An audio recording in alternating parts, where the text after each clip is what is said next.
Hello and welcome to the program The Desk on Global Television. It's the 31st day of December 2024, and it means we've reached the business end of the year 2024, and we still got very interesting trending stories struggling to make part of 2024 history.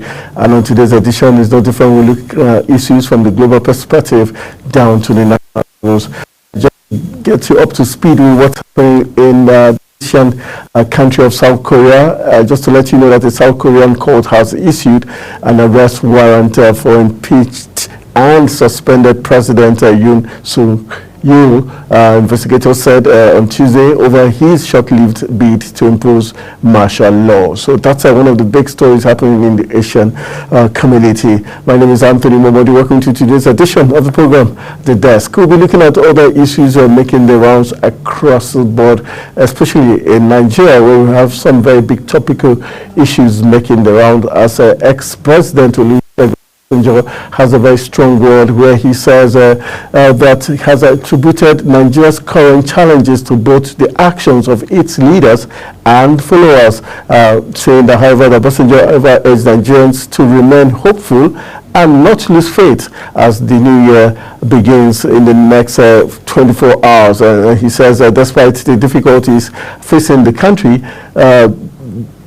he believes that things would definitely get better, and expressed confidence that Nigeria will soon assume its rightful position among the nations, emphasizing that he remains a steadfast optimist about the country's future. So we'll be looking at the comment of Obasanjo along the lines of the U.S. President-elect Donald Trump previous remarks about Nigeria, emphasizing the need for Nigeria to find a way to make Trump understand that the country is not what he described it to be. We'll also be looking at other issues making the round as regards the illegally dismissed Nigerian army officers who have written to the Attorney General of the Federation and Minister of Justice in the person of Lateef Fagbemi. Just to let you know that some of the 38 officers of the Nigerian Army illegally dismissed from service in 2016 have written an appeal letter to the federal government demanding their reinstatement and payment of their salaries and emoluments. The report also did show that Danladi Hassan, a colonel, and 37 others were compulsorily retired on the 9th of June 2016 without being charged by a court-martial or found guilty of any offense under the Armed Forces extant rules and regulations. So we'll be looking at it keenly. These and other very interesting talking points is what we'll be looking at on today's edition of the program, The Desk. We'll go for a quick break. When we return from the break, I'll be introducing my guest who is the global president of Rebuild Nigeria 360. His name, Mother Jeffrey Olu Abidoye, will be joining us from Ondo State via Zoom, as he is also in the mood to talk about the 2027 polls where Kwankwaso is attacking the former PDP presidential candidate in 2023, Atiku, where he says stop lying at 80, says Kwankwaso. So we'll be looking at that very interesting talking points and others after this break. Please stay with us.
All right, welcome back.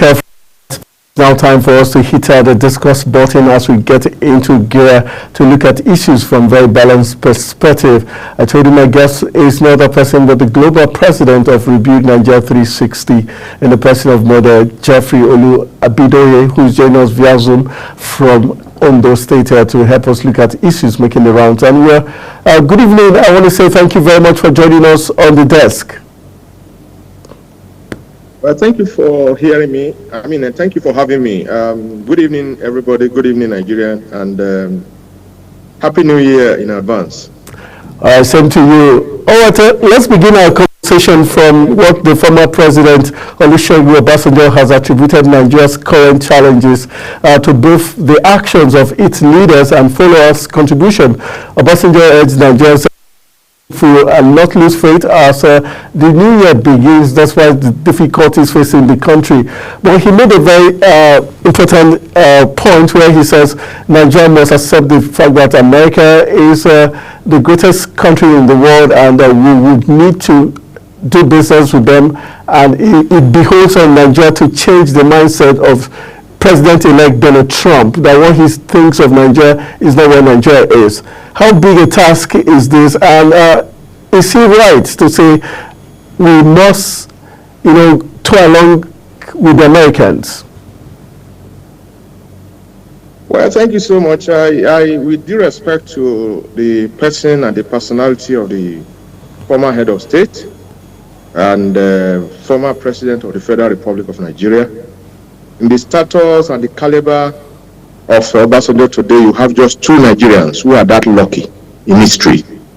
And that is Obasanjo number one, who was privileged after the failed coup that ousted Murtala Mohammed in 1976.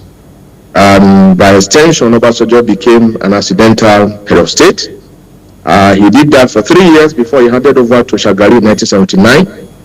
He left. Several years after, 1979, and 20 years after, precisely, 1999, Obasanjo, there was a jail, there was, almost like counting the number of days somehow, because he was jailed along with the late Yaradua Senior, who didn't survive that. Came out from that prison to Palace by the special grace of God, and he ruled Nigeria for 8 years. So he's number one in this country that have gotten that opportunity.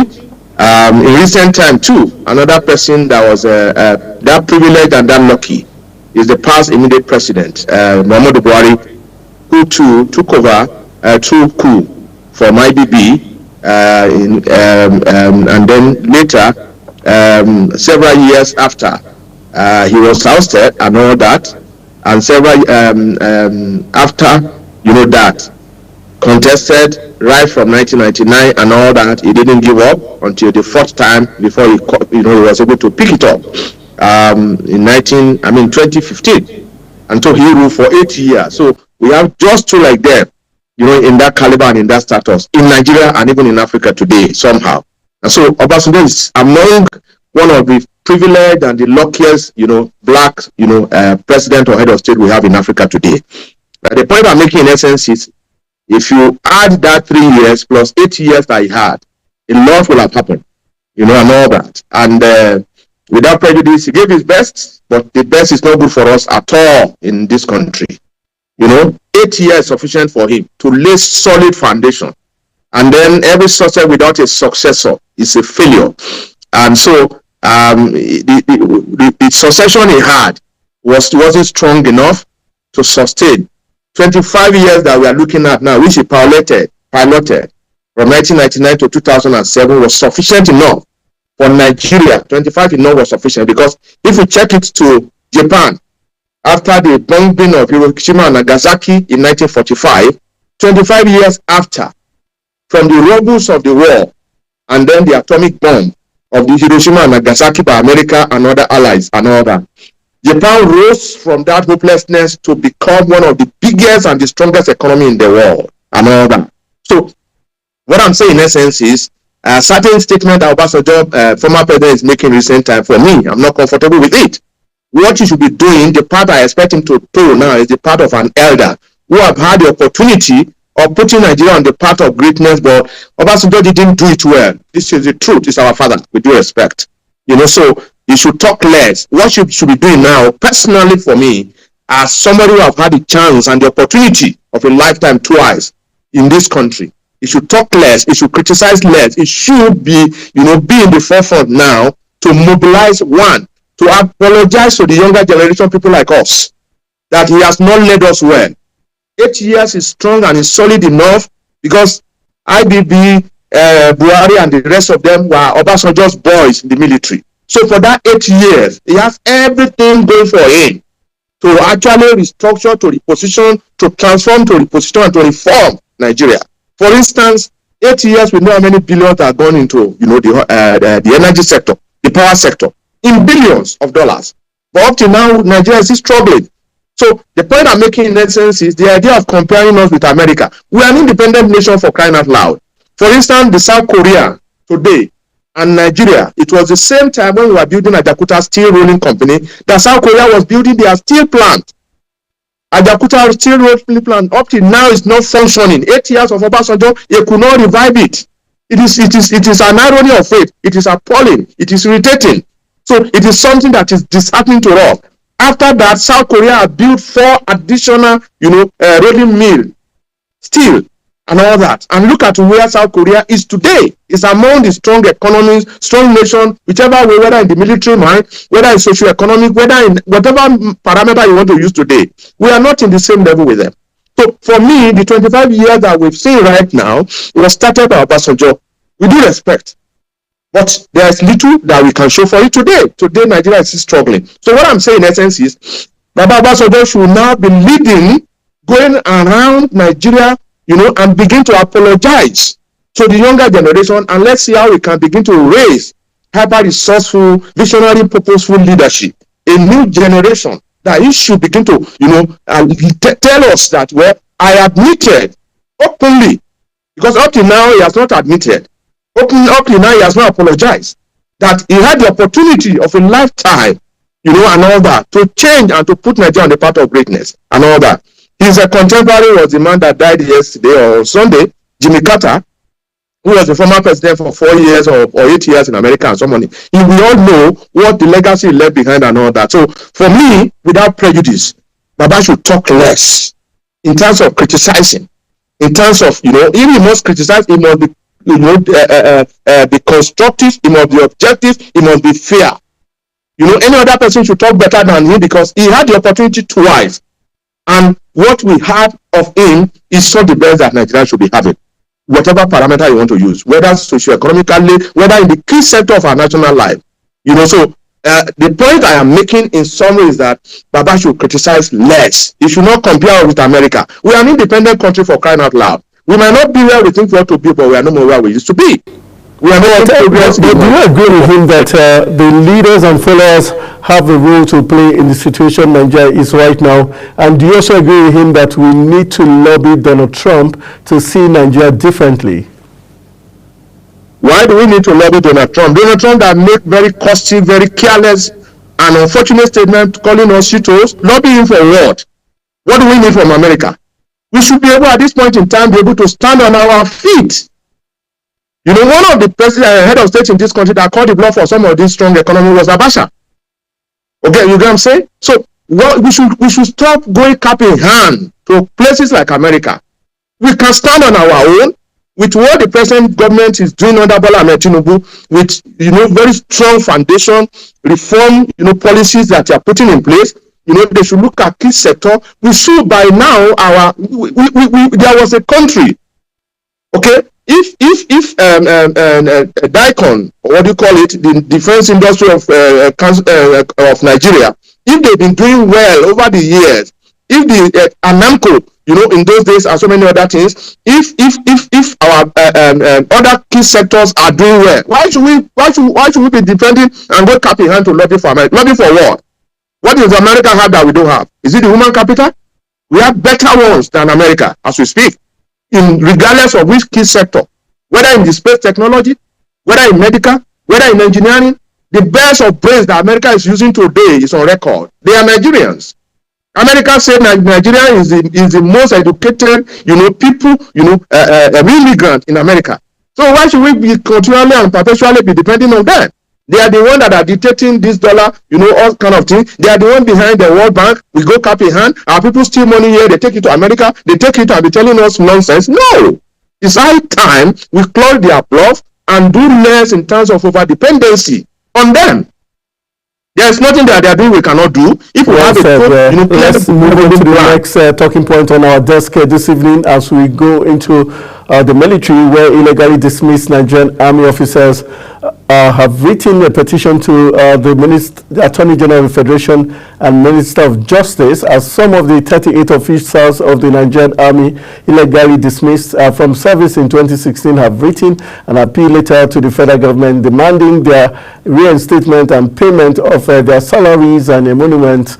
Report says Danladi Hassan, a colonel, and 37 others were compulsorily retired in June 9, 2016 without being charged by a court-martial or found guilty of any offense under the Armed Forces Extant rules and regulations. Hassan had in 2014 led troops to reclaim the Bulin and the Damboa from Boko Haram insurgents commissioned in September 1994. The senior military officer had taken part in several foreign missions, including the ECOMOG operations in Liberia and Sierra Leone. Let's look at this this move by these 38 army officers. 2016 is quite a long time from now. What do you think gave them the impetus to write to the federal government and also the Attorney General of the Federation?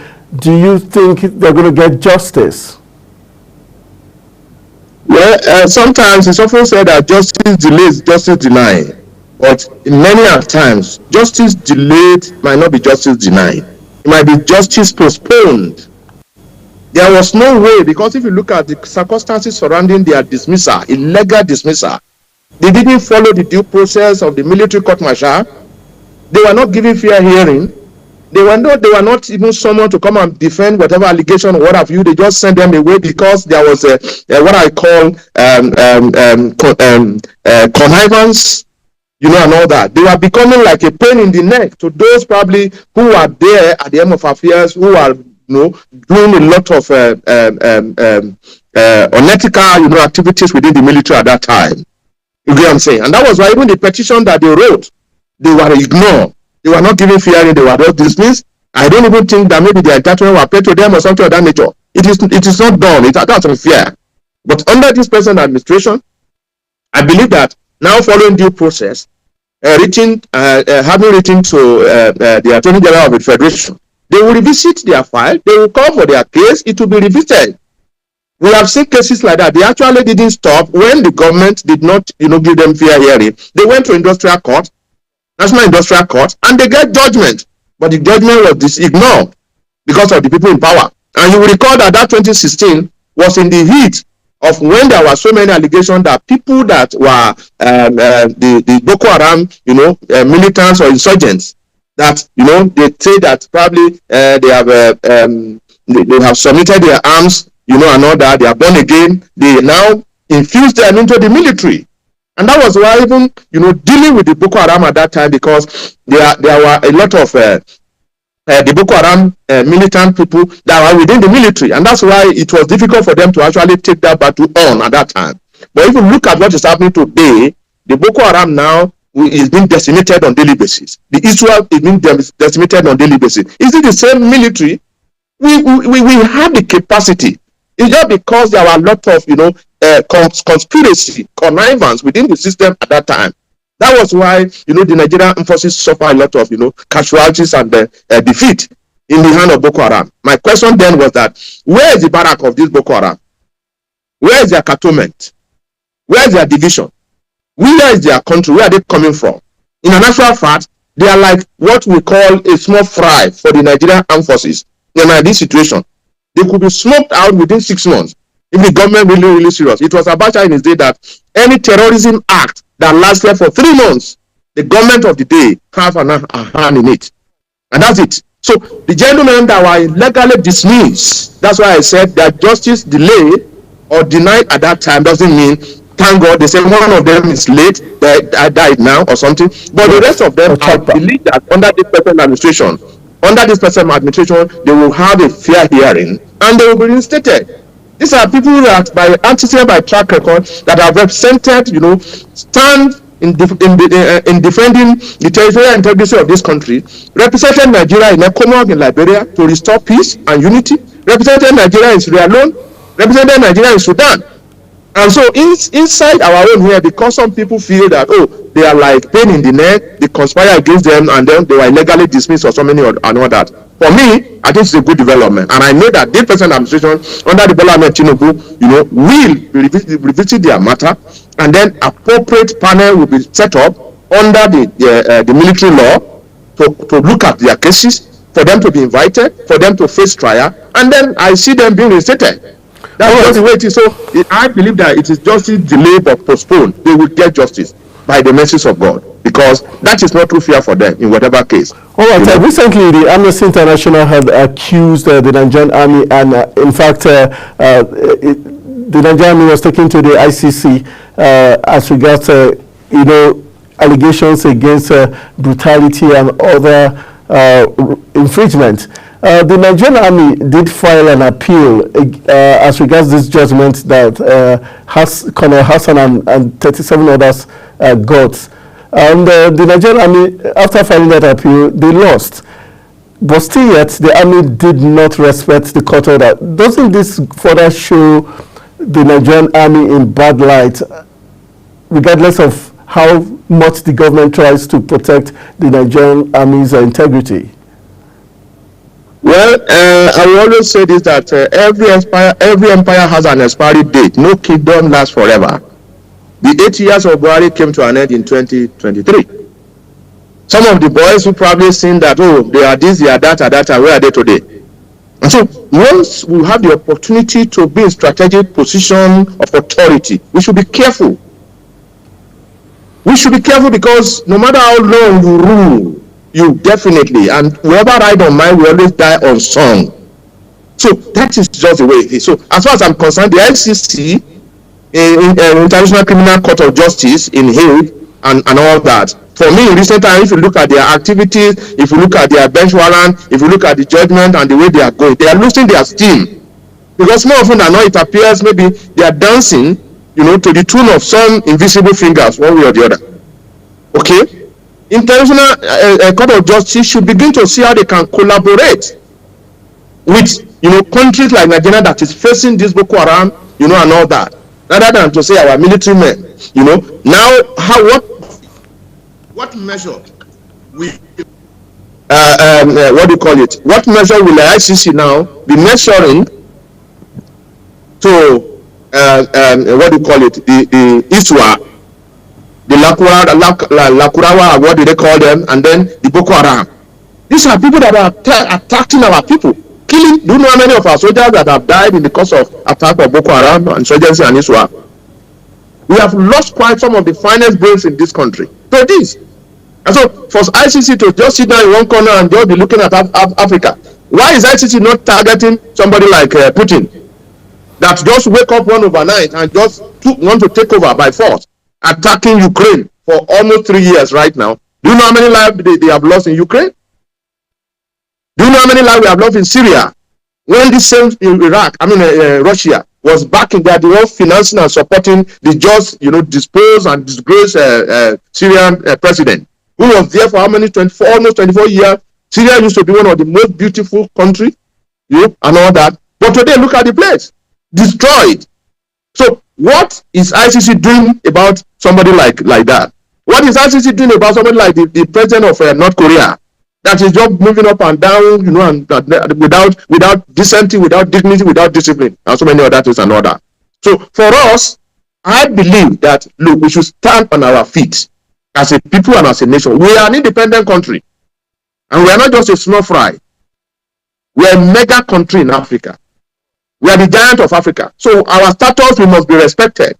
And if they are talking about any country in Africa that has spent time, energy, and resources in billions of dollars to promote peace, to ensure that there's unity, to ensure that the stability of economy in Africa. There is no country in Africa that has done what Nigeria has done from the days of South Africa, of the apartheid cases, the day of ECOMOG in Liberia, Sierra Leone, Sudan, and so many other things. We are the big brother that is financing ECOWAS. So what is the ICC talking about? They should respect us.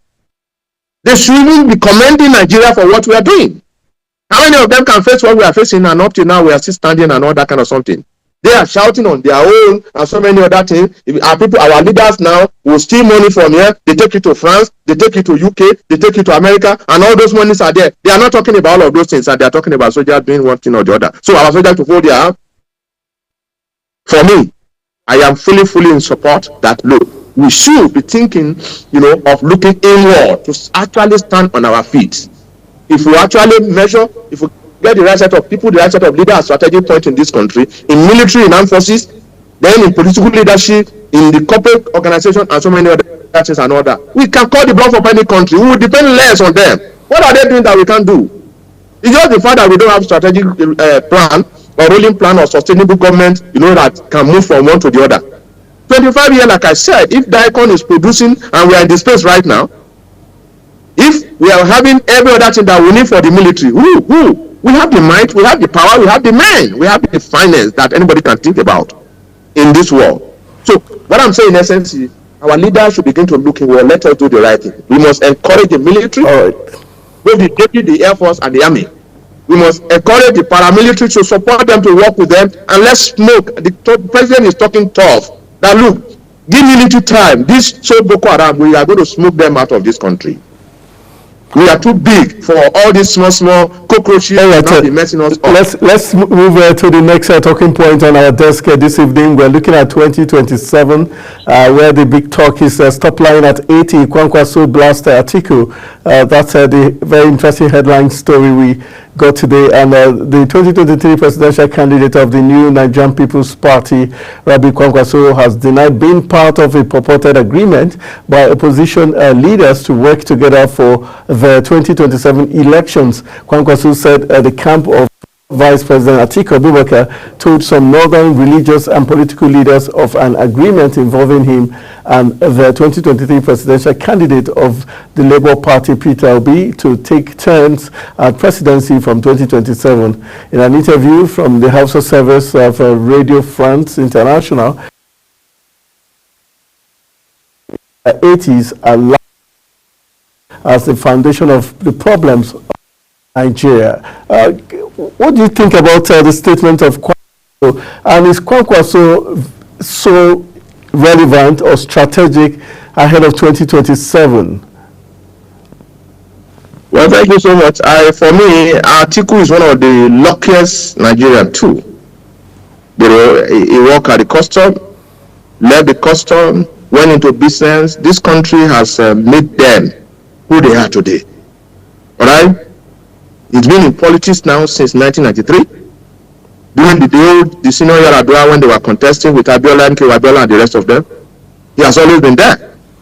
The point I'm making in essence is, when an elder dwells for too long on the past, according to Chinua Achebe, is bound to have a severe collision with the future.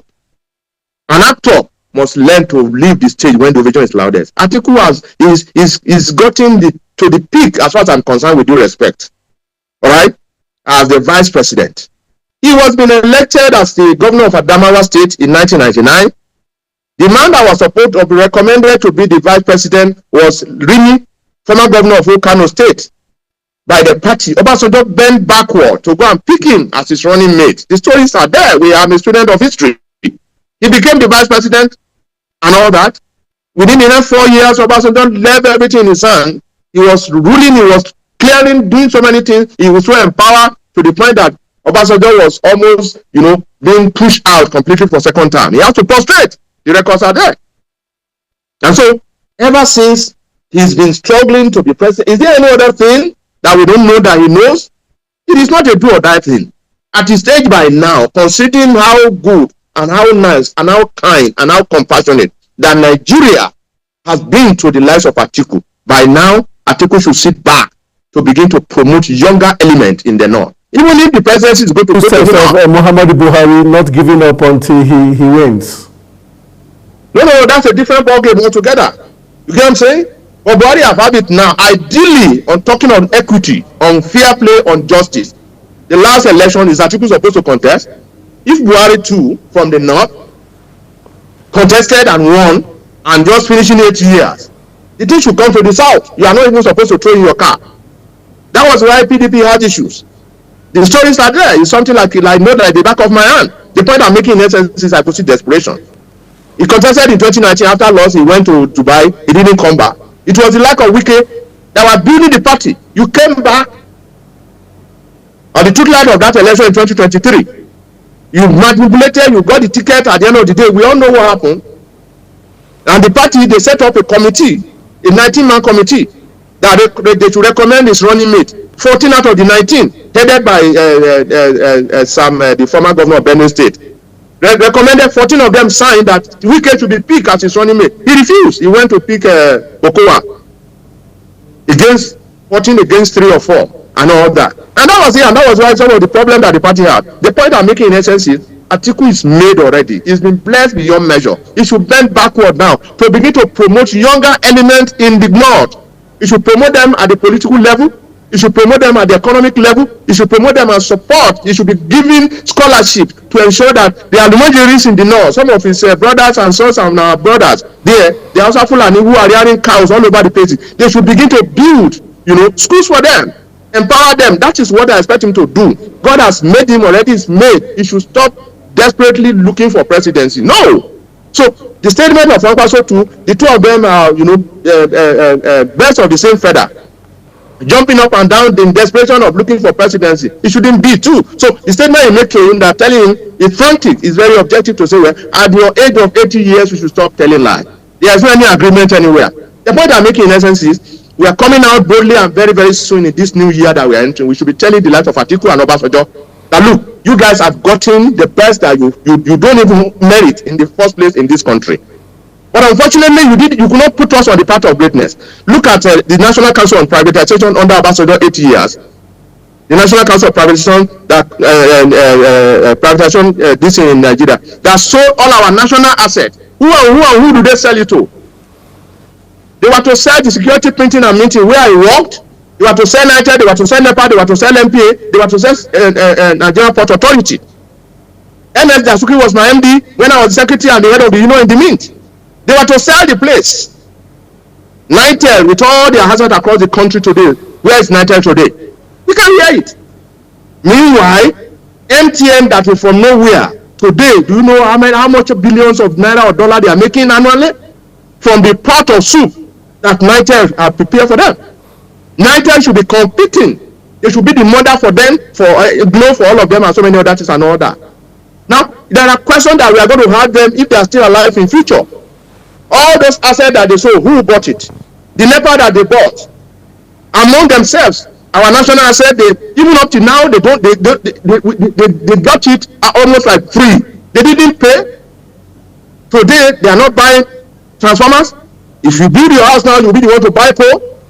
You'll be the one to buy transformer. And when you give transformer, the NEPA or the AEDC will collect it. It becomes their property. You buy everything and so many other things. What are we talking about? All this kind of thing. By the time we have stable government, we will reverse it. Look at Transcorp Hilton. It is a national asset of unspeakable monumental size and all that. That was all to themselves. There are a lot of issues that we should be looking at. But I personally, as the global president and CEO of Rebuild Nigeria 360 degree, we are seeing a brighter future. The time will come when some of them will be asked to question because they have not led us well. This is just the truth. This is the truth. Nigeria should be feeding all other 53 African countries. Vertically, horizontally, we have everything. But the challenge of leadership. And today, the spiral effect of that bad leadership today is having its toll on the followership today. So this is just what I'm saying. So the point I'm making in essence is the life of Atiku should begin to take the back seat by now. This country has been good. They have gotten the best in this country. So it is time to bend backward to begin to give back to the younger generation. The Atiku and the rest of them, Obasanjo and the rest of them now, should now form a league of elders in council that have had the opportunity, that have not done well. They should admit very, very soon in this coming year, we are going to have a national, summit where we bring some of these leaders together. We ask them questions. All right. Let's go to Rivers as we are still trying to quell the Rivers crisis.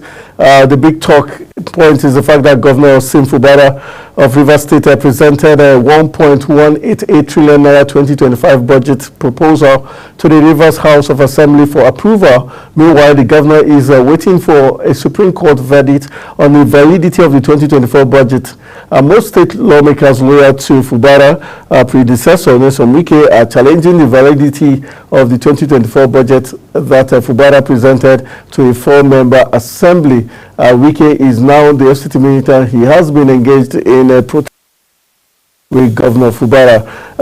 Look at this plain for still pending, and now he presents the 2025 budget to a 3-man member of the House of Assembly. What is really happening in the state, and is the judiciary also helping this rascality, to say the least, playing out in Rivers to continue? Well, thank you so much. As a matter of fact, it is often said that he who must come to equity must come with clean hand. And then you cannot do something or nothing. It's quite unfortunate, the scenarios, ugly scenario we are seeing in Rivers State. And unfortunately, the elders in my place in Yoruba land, they say, what that means in essence is elders are elders. They won't just sit back in the marketplace when a mother is backing the child and the head of the child is not properly positioned. But in recent time, political leaders, those who have benefited from Rivers State, who have become, remarkable leaders today, are just sitting back rather than come together to call a spade and not a fork. To call a truce sincerely, they are taking side. A lot of them now, probably who didn't make so much in during 80 years of Wike, are now realigning, sitting behind, and each time on each occasion, people are doing something. You see all of them surrounding here and there, and not so many, because what they will eat is not giving them. The so-called leaders who ordinarily supposed to be leading, they want to eat at all costs. They want to be relevant, in all the government of the day. The urge to eat now is killing the dignity of their existence. It is unfortunate. It is an absurdity taken too far. How on earth can a 3-man, the State House of Assembly, is against about 26 or 27 others under the law?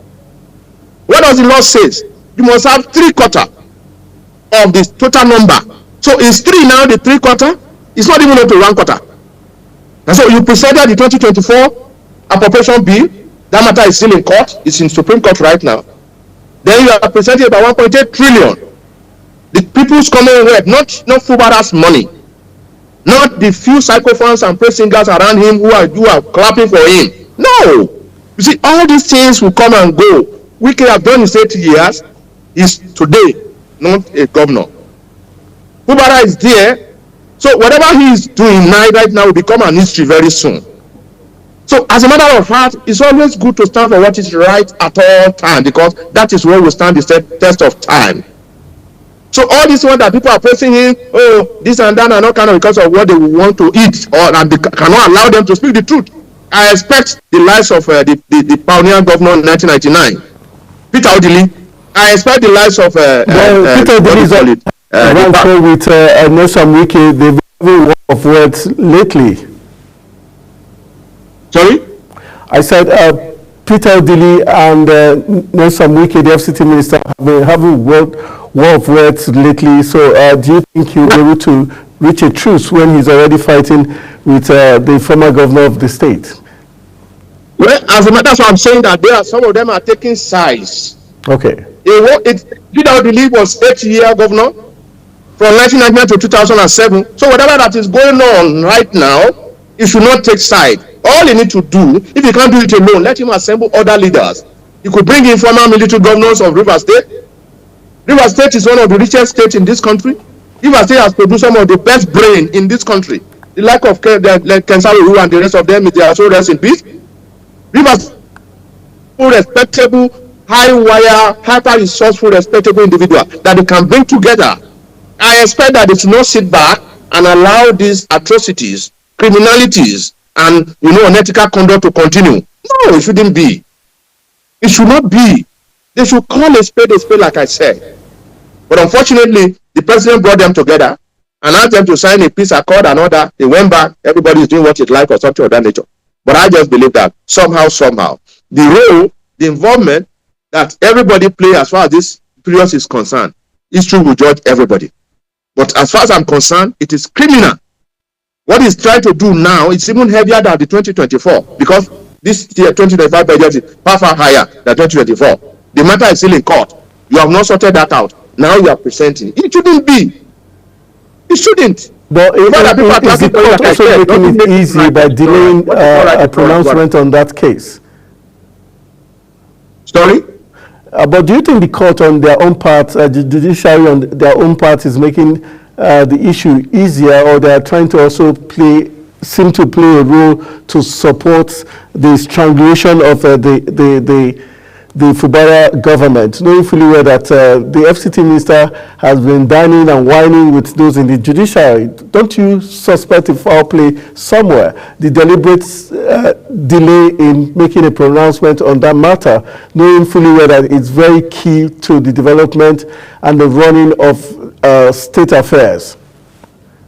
Well, antecedent record shows that the cases from High Court to Appeal Court, it has received accelerated attention and hearing from the judiciary.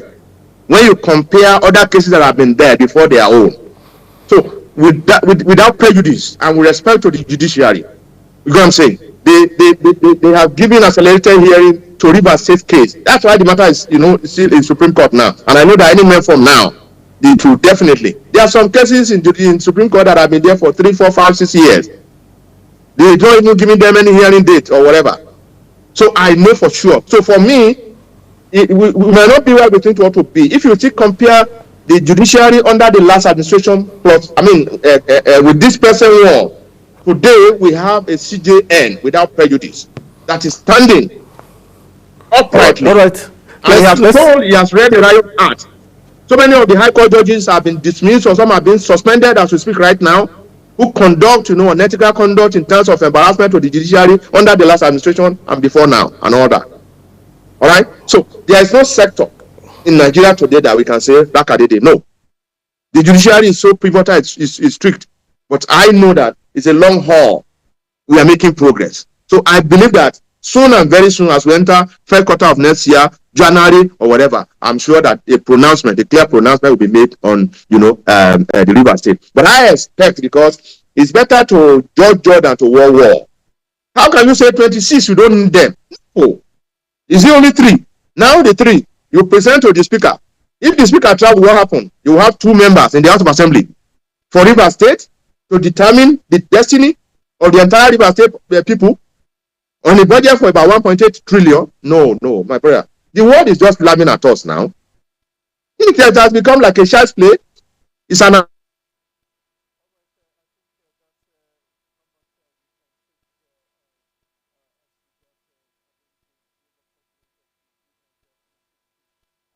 us all the way from Ondo State to give us his own take as regards the big talking point today.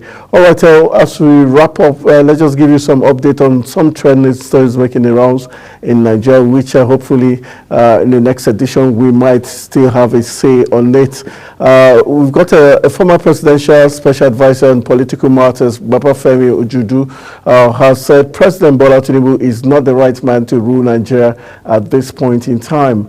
Ojudu said, having worked closely with Tinubu in the past, he feels his philosophy does not put him in the best position to be Nigeria's current president.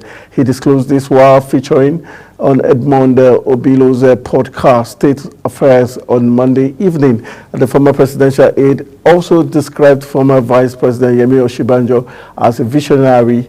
According to Ojudu, Osinbajo would have taken Nigeria to greater heights.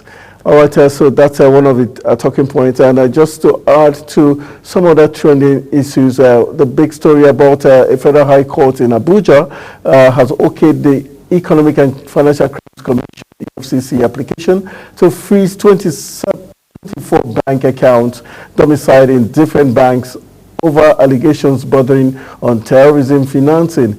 Let's just let you know that Justice Emeka Nwite, who granted the application after EFCC's lawyer Martha Babatunde moved an ex parte motion to the effect gave the commission the go-ahead to freeze the accounts for 90 days pending the conclusion of investigation. So we'll be looking at that issue, how it's going to pan out in the coming days. Will the banks adhere strictly to this directive by the court, or will they also go behind the scene to collude with these persons and get their monies out of the way before the enforcement of the court ruling? That's something we'll be looking at hopefully tomorrow and in the coming days. So those are some of the trending issues making the rounds right here in the country as we to let you know one of the good news for Nigerians across board, especially at this festive period, is the fact that oil marketers and the Nigerian midstream and downstream petroleum regulatory authority have said the prices of refined petroleum products are to drop further following the commencement of the operations the Warri Refinery and Petrochemicals Company Limited. Dealers in the downstream oil sector said competition in the space would now be stiffer as domestic refiners would be forced to reduce the prices to get buyers. So we're hoping that this move would bring succor to Nigerians, and hopefully prices of the petroleum products would drop down as marketers are envisaging. So that's how much we're going to take on today's edition of the program. The desk. I want to say a big thank you to the global president of Rebuild Nigeria 360 and the president of Model, Jeffrey Oluwabidoye, for joining us from Ondo State within a short notice to help us look at issues making the rounds across Nigeria. My name is Anthony Momodu saying thank you very much.